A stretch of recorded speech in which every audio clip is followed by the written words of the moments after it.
BJP के नेता और कार्यकर्ता तो सड़कों पर अश्लीलता फैला रहे हैं।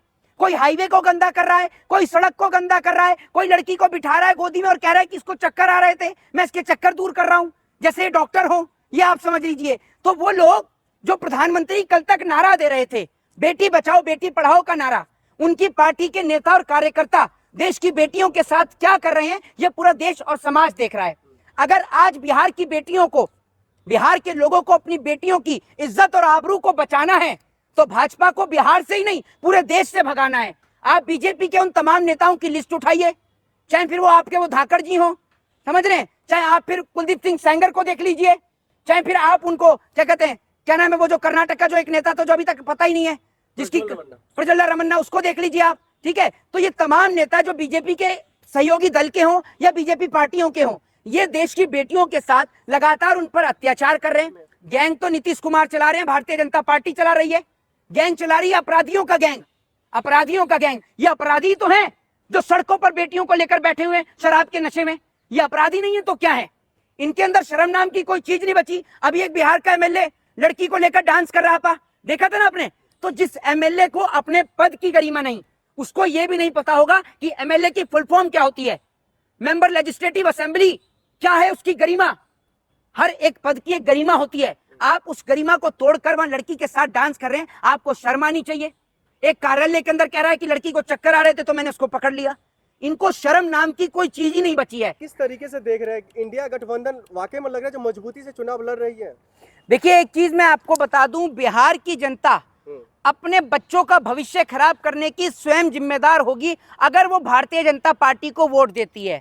अगर बिहार की जनता आज भी जात पात के नाम पर, जातिगत के नाम पर या हिंदू मुस्लिम के नाम पर अगर बीजेपी को वोट देगी तो बिहार की जनता इसकी खुद जिम्मेदार होगी। बिहार की जनता को ये देखना चाहिए कि आज दिल्ली की वोट देने वाली जनता की क्या हालत है, किस तरीके से उनके घर को ढाया जा रहा है, किस तरीके से आज यहाँ पर जनता का बुरा हाल है। महंगाई बेरोजगारी पे चर्चा नहीं हो रही है, दिल्ली की मुख्यमंत्री को कोई फर्क नहीं है। वहीं आप उत्तर प्रदेश देख लो, उत्तर प्रदेश की जनता का क्या हाल है। आप मध्य प्रदेश देख लो, मध्य प्रदेश की जनता का क्या हाल है। और जनता का जीवन तो तब अच्छा होगा ना जब बीजेपी के नेता और कार्यकर्ता काम करेंगे। बीजेपी के नेता और कार्यकर्ता तो सड़कों पर अश्लीलता फैला रहे हैं।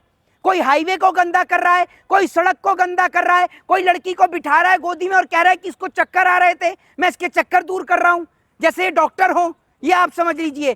तो वो लोग जो प्रधानमंत्री कल तक नारा दे रहे थे, बेटी बचाओ बेटी पढ़ाओ का नारा, उनकी पार्टी के नेता और कार्यकर्ता देश की बेटियों के साथ क्या कर रहे हैं, ये पूरा देश और समाज देख रहा है। अगर आज बिहार की बेटियों को, बिहार के लोगों को अपनी बेटियों की इज्जत और आबरू को बचाना है तो भाजपा को बिहार से ही नहीं पूरे देश से भगाना है। आप बीजेपी के उन तमाम नेताओं की लिस्ट उठाइए, चाहे फिर वो आपके वो धाकड़ जी हो, समझ रहे हैं, चाहे आप फिर कुलदीप सिंह सेंगर को देख लीजिए, चाहे फिर आप उनको क्या कहते हैं, क्या नाम है वो जो कर्नाटक का जो एक नेता था जो अभी तक पता ही नहीं है, जिसकी प्रज्वल रमन्ना, उसको देख लीजिए आप। ठीक है, तो ये तमाम नेता जो बीजेपी के सहयोगी दल के हों या बीजेपी पार्टियों के हों, ये देश की बेटियों के साथ लगातार उन पर अत्याचार कर रहे हैं। सड़क का, देश का कोई इन्होंने कोना नहीं छोड़ा जहां इन्होंने अश्लीलता ना फैलाई हो। नीतीश कुमार के विकल्प में क्या है? नीतीश कुमार, मैं आपको एक चीज बता दूं, नीतीश कुमार मुख्यमंत्री तो दूर की बात, नीतीश कुमार अब बस में कंडक्टर बनने के लायक भी नहीं बचे हुए हैं। ये मैं आपको बता दूं, जो मुख्यमंत्री सिर्फ अपनी कुर्सी के लिए किसी भी दल के साथ समझौता कर ले, अपनी विचारधारा के साथ समझौता कर ले, वो मुख्यमंत्री बनने के लायक ही नहीं है।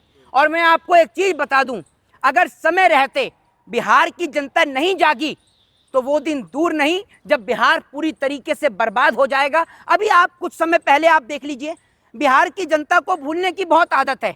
अभी आपने देखा होगा बिहार के अंदर किस तरीके से कुछ समय पहले एक महिला के स्तन को काट दिया गया।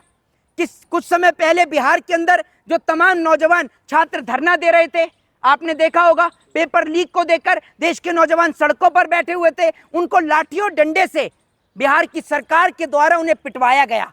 और अभी हाल ही के कुछ दिन पहले जब आपने देखा कि हमारे जो देश के कुछ लोग मारे गए पहलगांव के अंदर, तो किस तरीके से नीतीश कुमार प्रधानमंत्री के साथ खिलखिलाकर हंस रहे थे। तो ऐसा मुख्यमंत्री जिससे देश के लोगों से मरने से फर्क ना पड़ता हो, ऐसा प्रधानमंत्री जो पहले कश्मीर ना जाकर बिहार जाए और चुनाव को देखे, ऐसा प्रधानमंत्री और ऐसा मुख्यमंत्री ना तो देश में प्रधानमंत्री बनने के लायक है, ना मुख्यमंत्री बनने के लायक है। लेकिन प्रशांत किशोर जो है वो लगातार बढ़ चढ़ के निकल रहे, कह रहे ना आरजेडी है बिहार की जनता के साथ, ना जेडीयू है। नहीं तो एक बात आप मुझे बता देना, आरजेडी है ना जेडीयू है? कल तक भाजपा के लिए इलेक्शन कैंपेनिंग करने वाले, भाजपा का साथ देने वाले प्रशांत किशोर आज कह रहे हैं कि क्या कहते हैं बीजेपी नहीं है या आरजेडी नहीं है। दूसरी बात ये, वो लालू प्रसाद यादव जिन्होंने बिहार को बिहार बनाया, वो जिसको बिहार के लाल के नाम से जाना जाता है, अगर एक यूपी का लाल अखिलेश यादव है तो दूसरी ओर बिहार का लाल लालू प्रसाद यादव है। आज उनके बेटे तेजस्वी यादव जो नौजवान के लिए सड़कों पर लड़ रहे हैं, सत्ता में ना होने के बावजूद भी नौजवान की आवाज को उठा रहे हैं, वो व्यक्ति जो विधानसभा से लेकर बिहार की सड़कों तक देश के नौजवानों की आवाज को उठा रहा है, बेरोजगारी और महंगाई पर चिंतन कर रहा है, देश के नौजवानों को रोजगार देने की बात कर रहा है। और कुछ दिन ही तेजस्वी यादव की सरकार थी, लेकिन आप ये देखिए किस तरीके से नौजवानों को रोजगार दिया गया, देखा था आप सभी ने। अगर थोड़े टाइम और तेजस्वी यादव की सरकार वहां रह जाती बिहार में, तो बिहार का कोई भी नौजवान जो है वो रोजगार की तलाश में सड़कों पर नहीं उतर रहा होता। दूसरी बात ये, वही लालू प्रसाद यादव जिन्होंने बिहार के हजारों लाखों लोगों को रेल के अंदर नौकरी दिलाने का काम किया, बिहार के लोगों के लिए लड़ाई लड़ने का काम किया, आज वो लालू प्रसाद यादव को आप कहते हैं कि वो घोटालेबाज हैं। मुझे ये बताइए, भाजपा से बड़ा घोटालेबाज किस पार्टी में है? अजीत पवार कोई दूध का धुला है? अजीत पवार का आज अगर अजीत पवार बीजेपी छोड़ दे तो बीजेपी उन पर कार्रवाई करना शुरू कर देगी। और मैं तो ये कहता हूं कि जिस दिन भाजपा सत्ता से बाहर जाएगी उस दिन आप देखिएगा बीजेपी से बड़ा घोटालेबाज कोई नहीं है। लेकिन जेडीयू के एमएलसी वो कहते हैं लालू प्रसाद यादव जी पार्टी नहीं गैंग चलाते हैं बिहार में। गैंग तो नीतीश कुमार चला रहे हैं, भारतीय जनता पार्टी चला रही है। गैंग चला रही है अपराधियों का गैंग, अपराधियों का गैंग। ये अपराधी तो हैं जो सड़कों पर बेटियों को लेकर बैठे हुए शराब के नशे में, ये अपराधी नहीं है तो क्या है? इनके अंदर शर्म नाम की कोई चीज नहीं बची। अभी एक बिहार का एमएलए लड़की को लेकर डांस कर रहा था, देखा था ना आपने? तो जिस एमएलए को अपने पद की गरिमा नहीं, उसको यह भी नहीं पता होगा कि एमएलए की फुल फॉर्म क्या होती है, मेंबर लेजिस्लेटिव असेंबली क्या है, उसकी गरिमा। हर एक पद की एक गरिमा होती है। आप उस गरिमा को तोड़कर वहां लड़की के साथ डांस कर रहे हैं, आपको शर्म आनी चाहिए। एक कार्यालय के अंदर कह रहा है कि लड़की को चक्कर आ रहे थे तो मैंने उसको पकड़ लिया। इनको शर्म नाम की कोई चीज ही नहीं बची है। और अगर बिहार की जनता, मैं खुलेआम कहता हूं कि अगर बिहार की जनता अपनी बेटियों की इज्जत और आबरू को बचाना चाहती है तो बिहार के लाल, बिहार के शेर लालू यादव के सुपुत्र तेजस्वी यादव यानी आरजेडी को आपको वोट देना होगा। आरजेडी को, कांग्रेस को आप, आरजेडी और कांग्रेस ये दोनों दल एक पुराने दल हैं जिन्होंने मिलकर बिहार के अंदर चुनाव लड़ा है। और मैं आपको एक चीज बता दूं, आज देश के अंदर मैं कभी किसी पार्टी के, मैं किसी पार्टी की सदस्यता नहीं ली हुई, लेकिन मैं ये इसलिए कह रहा हूं कि अगर बिहार से भाजपा को नहीं भगाया गया, नीतीश कुमार जैसे, गिरगिट कुमार जैसे मुख्यमंत्री को, कुर्सी कुमार जैसे मुख्यमंत्री को बिहार से नहीं हटाया गया, तो बिहार बर्बाद होते समय नहीं लगेगा। सम्राट चौधरी पूछ रहे हैं जो आपको लालू यादव का गुंडा राज, माफिया राज, जंगल राज चाहिए या फिर विकास चाहिए? ये है कहां विकास? ये कौन सी माँ का लाल है विकास जो दिखाई नहीं देता? कहां खो गया? कौन से जंगल में घुस गया विकास? यही विकास है कि हाईवे पर बहन बेटियों को लेकर आप बैठ जाओ, उसको विकास कहोगे? वही विकास पैदा कर रहा था क्या है?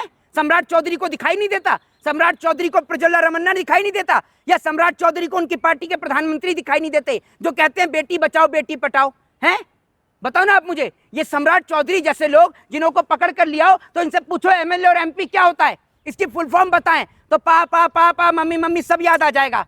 जैसे इनकी पार्टी के प्रवक्ता को ये नहीं पता जो ट्रिलियन पे चर्चा कर रहे थे कि ट्रिलियन में जीरो कितनी होती हैं, ऐसी ये भी नहीं जानते। अनपढ़, जाहिल, गवार। और देश के जो तमाम जो लोग हैं जो देश के अंदर दंगे और फसाद करते थे, उनको अपनी पार्टी में लाकर ये कहते हैं कि देश से अपराधी मुक्त भारत हो गया। अपराधी सारे आपकी पार्टी में। आज कहीं भी कोई भी अपराध होता है, कोई ना कोई कनेक्शन आपकी पार्टी से निकल कर आ जाता है उनका। तो अपराधी सारे अपनी पार्टी में घुसेड़ लोगे तो अपराधी कहाँ होंगे?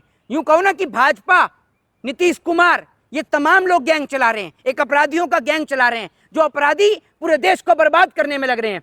जो सरकार मशीनों के दम पर बनती है ना, वो सरकार में जनता का कोई रोल नहीं होता। जनता तो परेशान है, जनता महंगाई से त्रस्त है और हमारा प्रधानमंत्री और गृह मंत्री अपनी मस्ती में मस्त हैं, उन्हें कोई फर्क नहीं है। नीतीश कुमार अपने बेटे निशांत कुमार को आगे कर रहे हैं इन दिनों। हाँ, तो इन्हीं की गुलामी करते रहेंगे क्या कि कभी नीतीश कुमार फिर उसके बाद में उनका बेटा निशांत कुमार यही काम करेंगे? पता चला नीतीश कुमार हैं तो बीजेपी को ही, मतलब अभी बीजेपी कभी आरजेडी यही बदले, क्या पता निशांत कुमार वो आकर और भी बड़े रंग दिखा दें। तो ऐसे लोगों की कोई जरूरत नहीं है इस देश को, जो लोग गिरगिट से भी ज्यादा रंग बदलें। बिहार को आज नौजवान सोच को चुनना होगा और नीतीश कुमार जैसे मुख्यमंत्री को बिहार से भगाना होगा। जय हिंद, जय भारत।